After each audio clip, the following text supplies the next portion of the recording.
Sejam bem-vindos a mais um Além do Arco-Íris. Sidney Fernandes e Carlos Luz. Alô, amigo e amiga ouvinte, estamos aqui para mais um programa Além do Arco-Íris, com reflexões em torno da doutrina espírita.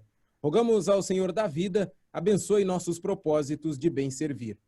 Estaremos hoje apresentando um estudo de caso baseado em Richard Simonetti, sobre um espírito iluminado, Maria, a mãe de Jesus. Se você tem alguma sugestão para o nosso programa, escreva um e-mail para carloseduluz@uol.com.br, carloseduluz@uol.com.br. Para o programa de hoje, mais uma vez, teremos as presenças dos nossos queridos amigos Carlos Luz e Sidney Fernandes. Olá, amigos. Mais uma vez com o programa Além do Arco-Íris. Sempre lembrando que esse programa foi criado, o formato dele, e ele levou por muitos anos Richard Simonetti, que agora, em outubro, estaria completando mais um ano de vida e também mais um ano de desencarne. Oração a Maria de Nazaré, Mãe de Jesus. Maria, Mãe de Jesus e nossa Mãe, que nos guarda de sua casa celestial. Conduz-nos às luzes da esperança e do amor de Deus, nosso Pai. Peçamos a vós, Mãe de amor, que nos momentos de grande dificuldade e dores, no qual a esperança nos parece faltar, que nos atenda com seu olhar, que fala a nossa alma, trazendo de volta a nossa confiança em Deus e em nós mesmos. Maria, volte o seu olhar para nós, esse mesmo que atendeu seu filho Jesus, que no Calvário caminhava exausto na dor infinita da traição dos homens, a quem ele somente amou. Ó, Mãe querida, envie nosso auxílio a falange dos espíritos iluminados que nos acolhem na aflição. Afaste de nós o mal que nós mesmos, por nós pensamos. Afaste de nós o mal que nós mesmos, por nossos pensamentos, atitudes, palavras e omissões, permitimos que chegassem até nós. Clarifique nossos pensamentos para que possamos trilhar o caminho do Evangelho, que nos trará mais e mais a paz e que no fim da nossa jornada nos tempos nos levará à casa de Deus, nosso Pai. Carlos Eduardo Luz, uma oração maravilhosa, clamando por Maria, esse espírito respeitado por todo o Ocidente e considerado pelo mundo inteiro. Agora, vem uma pergunta natural para este programa. Como é que o Espiritismo, Carlos, vê o dogma da Imaculada Conceição, esse tão citado pela Igreja Católica? Sidney, interessante que, primeiro, uma consideração sobre a oração a Maria aí, que você colocou todo sentimento, toda emoção, né, e toda a fé e toda a confiança nesse Espírito glorioso que é Maria. E, com certeza trouxe também a inspiração dela para que suas palavras se revestissem desse sentimento, desse amor que provém de Maria, a mãe de Jesus. Então a questão da Imaculada Conceição, quer dizer, Imaculada é sem mancha, sem sem mácula, né? E Conceição é concebida. Quer dizer, então, ela foi concebida sem mancha, que a Igreja Católica fala. Agora, isso é uma história imaginada por teólogos que parte de uma premissa inaceitável, segundo a qual todos nascemos com a marca de um suposto pecado original cometido por um mitológico casal Adão e Eva num fabuloso paraíso. Segundo esse dogma, a mãe de Jesus, o Deus encarnado, nessa visão desse dogma, não poderia ter essa mácula. Então deram-lhe uma graça de exceção. Teria sido o único ser humano nascido, assim como Jesus, sem pecado original. Então é interessante que essa questão dos teólogos medievais, eles introduziram distorções no entendimento, no ensinamento de Jesus. O Evangelho de Jesus é a palavra dele que veio de maneira o mais direta possível, sem necessidade de interpretações, sem necessidade de outro entendimento, de outras referências, que não seja aquelas contidas no próprio texto do Evangelho. A gente confrontando o Evangelho de um evangelista ou de outro, a gente pode fazer com que hajam interpretações diferentes, mas baseadas nessa fundamentação. Quer dizer, se 3 evangelistas contam um fato de uma maneira, um outro, e o quarto conta de outra, então, pela coerência, pela lógica, os 3 que afirmaram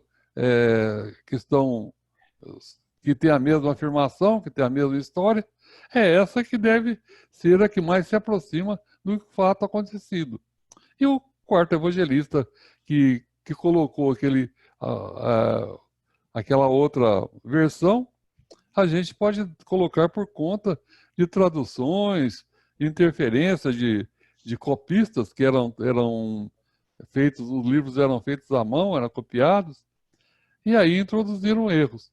Agora, os teólogos medievais, eles faziam dogmas, chegavam a conclusões baseadas em premissas não necessariamente sólidas, e a partir dali as premissas iam conduzindo o entendimento para fatos que totalmente alienados da realidade, né, do que seria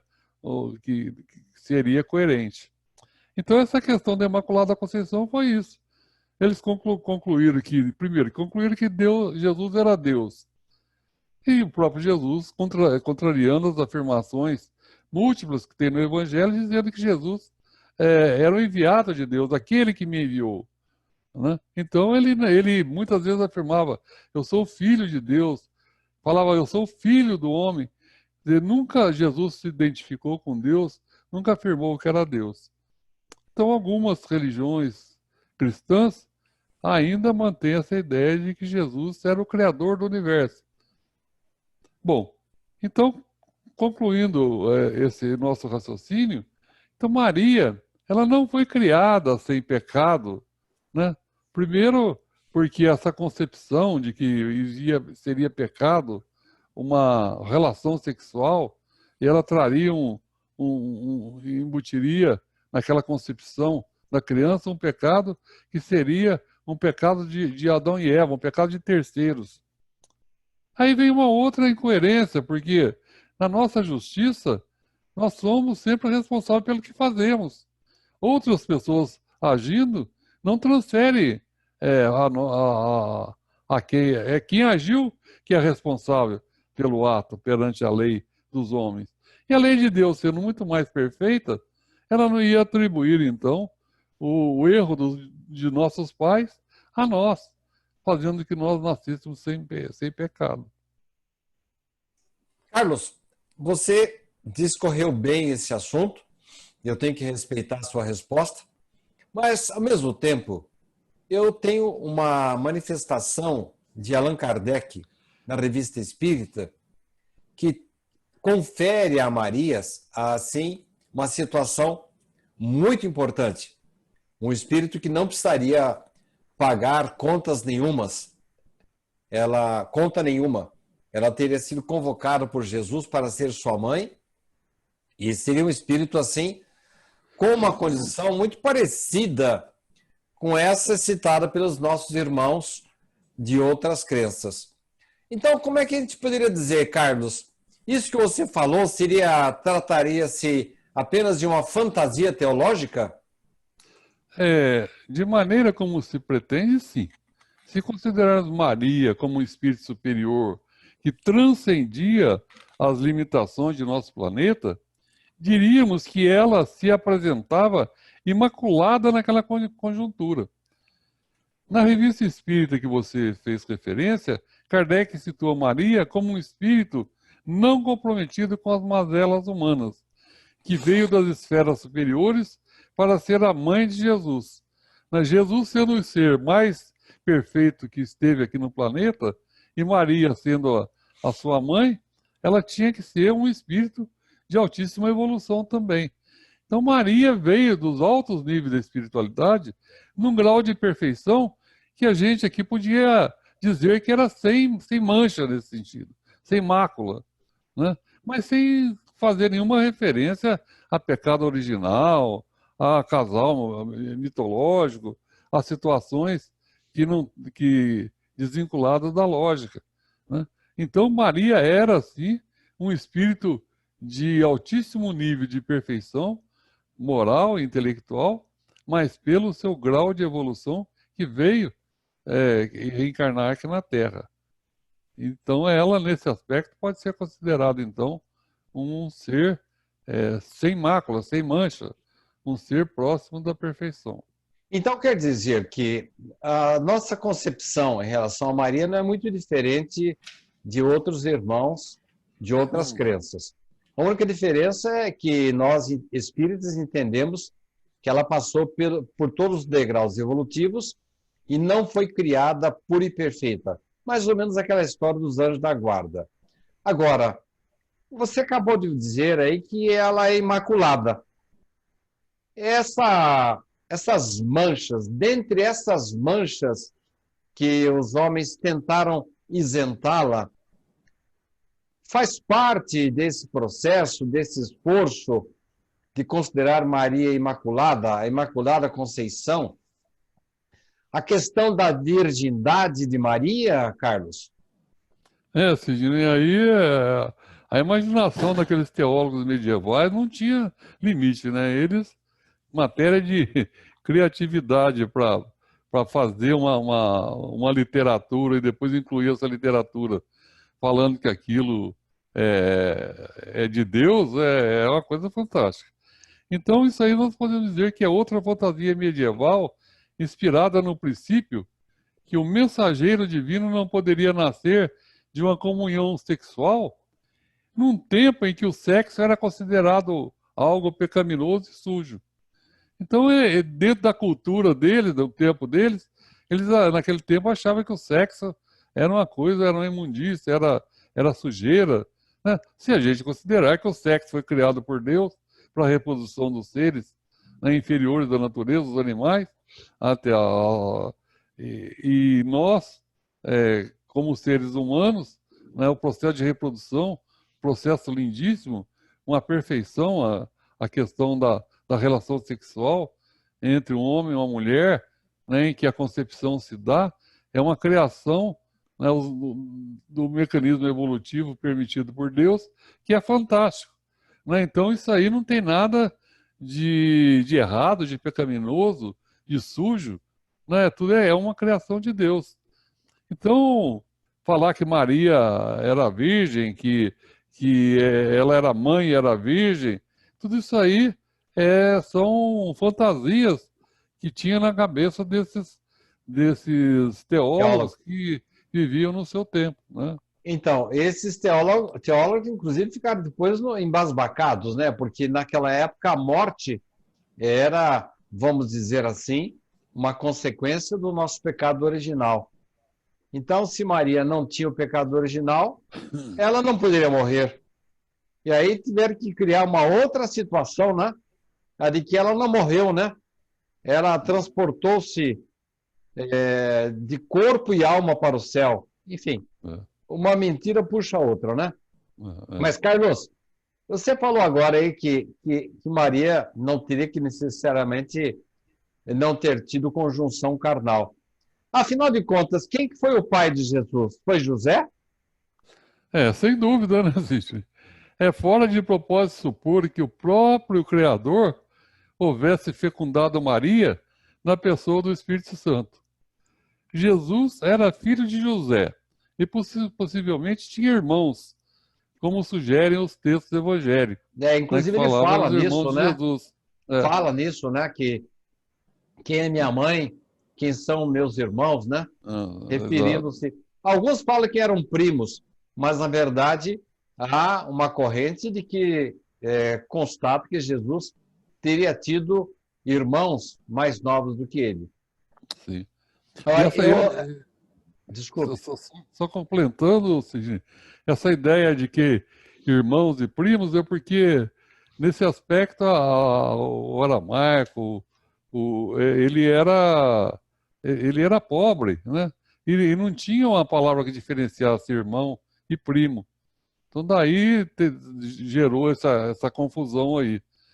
Mas na conotação que o evangelho, como você disse aí, dá, seria de irmão mesmo. Ô, Carlos, eu até me antecipei um pouquinho, e agora vem a pergunta que eu já deveria ter feito antes. E aquele dogma da Assunção de Maria? O que é isso, Carlos? Ela foi de corpo e alma para o céu? É interessante isso, né? Segundo essa teologia, existe dois corpos no céu, o de Jesus e o de Maria. Jesus tem é comemorada a ascensão e Maria a assunção. Qual que é a diferença em termos de significado de assunção e ascensão? Ascensão é quando vai por força própria, que era o caso de Jesus. E assunção é quando é transportada. Então Maria foi transportada, segundo esses teólogos, por anjos que a levaram, né, no fim da sua jornada terrena, levaram de corpo e alma para o céu, para o paraíso. É imaginação, mais uma vez, né? É a culminância de um imbróglio que se envolveram os teólogos medievais ao proclamarem que a raça humana passou a ter a experiência da morte por causa do pecado original. Se Maria, por graça de exceção, nasceu incontaminada, conclusão, não poderia morrer, né? Então, nós morremos, porque, segundo esses teólogos, os que viviam no paraíso não morriam. E a partir da hora que teve o pecado original de Adão e Eva, e aí a pena desse pecado seria a morte. Então, todos os descendentes de Adão e Eva, né, segundo eles, teriam então que passar pelo trânsito da morte. E Maria não teve o pecado original, não podia morrer. Então, conclusão, tinha que ser transportada ao plano espiritual. Então, se Maria, por graça de exceção, nasceu incontaminada, não poderia morrer. Assim decidiu-se que ela não morreu. Foi arrebatada ao céu em corpo e espírito. Não há limites para a fantasia quando renunciamos à lógica e ao bom senso. Parece que eu estou ouvindo o Richard Simonetti falar. Ele tocava Isso. muito nesse assunto. Carlos, nós estamos chegando ao final do programa, mas eu tenho 3 perguntas ainda. Se você puder abreviar as suas respostas, para nos encaixarmos aí no tempo que nos é permitido. O que dizer do culto a Maria que caracteriza o comportamento de muitos espíritas? O que é isso? André Luiz explica em Ação e Reação, psicografia de Chico Xavier, que Deus atende às criaturas por intermédio também das criaturas. Não estamos impedidos, portanto, de reverenciar Maria como uma mãe espiritual da humanidade, em face da sua elevada missão e de sua grandeza espiritual, tanto quando reverenciamos Bezerra de Menezes, Eurípides Barçanufo, Caibar Chútil ou outros vultos do movimento espírita. Mas, Carlos, não está havendo um pouco de exagero aí, não? Porque eu lembro que, numa época da humanidade, o pessoal cultuava, tinha mais respeito a Maria do que ao próprio Jesus. Não há excessos, uma espécie de retorno à chamada mariolatria? Essa mariolatria seria exatamente a ideia de substituir Maria, né, substituir Deus e colocar Maria acima de tudo, né? E sendo que Deus é acima de tudo, amar a Deus sobre todas as coisas. E a mariolatria seria uma distorção, né, transformar um espírito que é evoluído, que é a mãe de Jesus, que é muito importante, mas ser transformada no espírito mais importante que existe. Aí é um erro, nós vamos dizer assim. Então, mas não ocorre isso no espiritismo. Mas antes simplesmente de criticar, é preciso ajudar os companheiros, não raro regresso do catolicismo, ainda preso às fórmulas exteriores, a compreenderem que o verdadeiro culto é um ato do coração. E é no coração, isto é, cultuando os sentimentos elevados de fraternidade, que devemos referenciar espíritos superiores, imitando os seus exemplos. Você tem razão. Ainda em alguns grupamentos espíritas existe essa mariolatria, né? E não deixa de ser um grande respeito por Maria, guardando sempre, vamos dizer, a hierarquia espiritual que todos devemos seguir, né? Deus, Jesus, Maria e os espíritos protetores, os enviados dos céus. Última pergunta, Carlos Eduardo Luz. Quando oramos, essas orações chegam até Maria? Atingem a esfera de Maria? Quando a ela nos dirigimos? Ela não é um espírito grandioso demais para nos dar atenção, Carlos? Se uma prece for sincera e ardente, elas sempre chegam ao seu destino. Os grandes benfeitores da humanidade, como Maria, sustentam equipes de servidores para analisar aquelas que lhes são dirigidas. Quanto ao atendimento, a questão é mais complexa, porquanto as respostas do céu subordinam-se aos variados fatores, destacando-se nossas necessidades reais e, sobretudo, nosso merecimento. Então, a ação, a essa equipe, essa falange que está subordinada a Maria, ela atende às nossas preces. Então, quando nós fazemos uma prece com muito contrito, muita fé, com muito sentimento, ela pode chegar até Maria e o auxílio pode vir lá de cima dela também, ou pode vir dos seus auxiliares que, em seu nome, agem nos ajudando, nos apoiando e nos fazendo conduzir na vida, superando nossas dificuldades. Você tem razão.